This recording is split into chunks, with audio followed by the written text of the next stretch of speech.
சேது தனியாக கார் ஓட்டிகிட்டே வராரு. வரும்போது காரு பஞ்சர் ஆகிடுது. அப்படி இறங்கி பார்க்குறாரு. பார்த்தா ஐயோ என்ன இது பஞ்சராக இருக்கே அப்படின்னு சொல்லிட்டு அப்படியே பார்த்துட்ருக்காரு. அதுக்குள்ளே அவரோட மனசாட்சி அப்படியே வெளியே வருது. வந்து சொல்லுது, இங்கே பாரு, நல்லா தெரிஞ்சுக்கோ, உன் பொண்டாட்டி தமிழ் அங்கே வரா பாரு, அவகிட்ட பேசு, இதுதான் நல்ல சான்ஸு, உன் பொண்டாட்டியை நீ மன்னிச்சு அவள் கூட சேர்ந்து வாழு அப்படின்னு மனசாட்சி சொல்லுது. அப்படியே நின்றுட்டே இருக்காரு. ஆப்போசிட்டில் அதே மாதிரி கடைக்கு போயிட்டு வராங்க தமிழ். அப்படியே பார்க்குறாங்க. பார்க்கும்போது தமிழோட அந்த மனசாட்சி வெளியே வந்து சொல்லுது, இங்கே பாரு, அங்கே உன் புருஷன் நிற்கிறான் பாரு, இப்போ நீ போய் பேசு, இதுதான் கரெக்டான நேரம் அப்படின்னு சொல்லுது.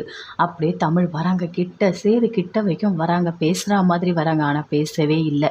தமிழ் அங்கேருந்து அப்படியே போகிறாங்க. போகும்போது யோசித்தாங்க, இவர் கூட இனிமேல் பேசி எந்த ஒரு யூஸுமே இல்லை.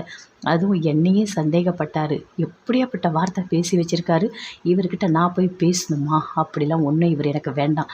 என்னோடய லட்சியம் நான் டாக்டர் ஆகணும், நான் படிக்கணும், அது மட்டும் தான் என் எண்ணத்தில் இருக்குது, வேறு எதுவுமே எனக்கு கிடையாது அப்படின்னு சொல்லிட்டு அப்படியே போகிறாங்க.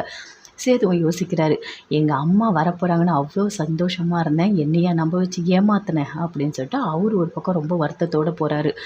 அப்படி தமிழ் போயிட்டே இருக்கும்போது சேதுவோட மாமாவை பார்க்குறாங்க. பார்த்த உடனே அப்படி நடந்த எல்லாத்தையுமே சொல்கிறாங்க.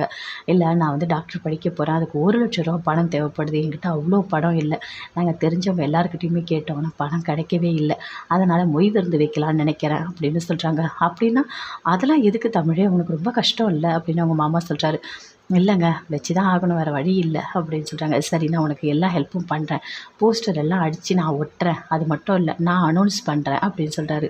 சரிங்க அப்படின்னு சொல்லிட்டு தமிழ் அங்கேருந்து அப்படியே போகிறாங்க. போனோடனே அதே மாதிரி போஸ்டர்லாம் அடித்து ஊர் ஃபுல்லாக ஒட்டுறாரு. மொய் விருந்து, அதுவும் மருத்துவ படிப்புக்கு பணம் வேணுன்றதுக்காக தமிழ் வந்து மொய் விருந்து வைக்கிறாங்க, எல்லாரும் வந்துடுங்க அப்படின்னு சொல்லிட்டு போஸ்டர் அடித்து ஊர் ஃபுல்லாக ஒட்டுறாரு. ஓட்டிட்டு நைக் எடுத்துகிட்டு அதே மாதிரி ஒரு ஆட்டோ பிடிச்சி எல்லாமே அனௌன்ஸ் பண்ணிட்டு போகிறாரு சேதுவோட மாமா. தமிழ் வந்துட்டு மருத்துவ படிப்புக்காக மொய் விருந்து வச்சுருக்காங்க, எல்லாரும் இன்றைக்கி வந்துடுங்க அப்படின்னு சொல்கிறாரு. அதே மாதிரி மொய் விருந்துக்கு எல்லாமே ரெடி பண்ணுறாங்க, தேவையான எல்லாமே வசந்தி சாப்பாடு எல்லாமே ரெடி பண்ணுறாங்க. ரெடி பண்ணிவிட்டு வந்துருவாங்களடி எல்லாரும், பணம் அவ்வளோ கிடைக்குமா அப்படின்னு சொல்கிறாங்க. அம்மா நம்பிக்கையோடு இருப்போம்மா, கண்டிப்பாக பணம் கிடைக்குமா அப்படின்னு தமிழ் சொல்கிறாங்க.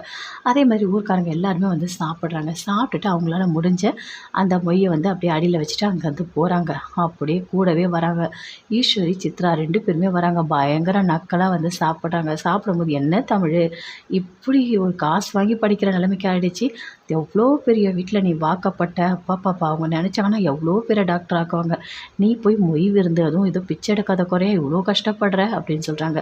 தமிழ் எதுவுமே பேசவே இல்லை, அப்படியே அமைதியாக இருக்காங்க. தமிழ், நான் நிறைய காசு வச்சுருக்கேன் தமிழ் அப்படின்னு சொல்கிறாங்க.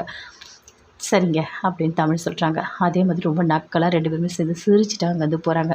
இவளுக்கு இதெல்லாம் தேவைதாண்டி, பிச்சை எடுத்து படிக்கிறா பற்றியா, நம்மளை எவ்வளோலாம் கஷ்டப்படுத்துகிறாங்க, எல்லாம் தேவை தான், அதுவும் என் பையனை வீட்டுக்குள்ளே வரக்கூடாது, ஊருக்குள்ளேயே இருக்கக்கூடாதுன்னு சொல்லிட்டு வெளியே போக வச்சால, இவளுக்கு இதெல்லாம் தேவை தான் அப்படின்னு சொல்லிட்டு அப்படியே பயங்கர சந்தோஷமாக சிரிச்சுக்கிட்டே ஈஸ்வரி, சித்ரா 2 பேருமே போகிறாங்க.